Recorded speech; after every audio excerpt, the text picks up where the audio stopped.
భ్రమరాంబికా చెల్లి, ఏంటి అంత ఎత్తున ఉన్న శ్రీశైల శిఖరం వదిలి ఈ దుర్గమ్మ కొండకొచ్చావు?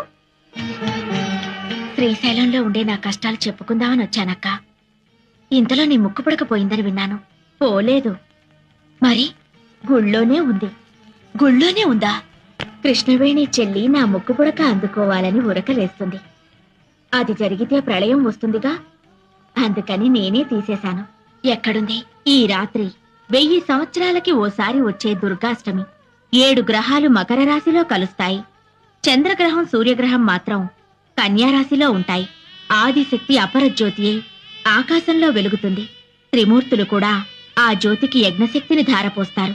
ఈ రాత్రి ఆ దివ్య గడియల్లో ఎవరైతే నా వ్రతం చేస్తారో వాళ్లకు నా ముక్కుపుడక దక్కుతుంది. నీ వ్రతం నేను చేస్తానక్కా.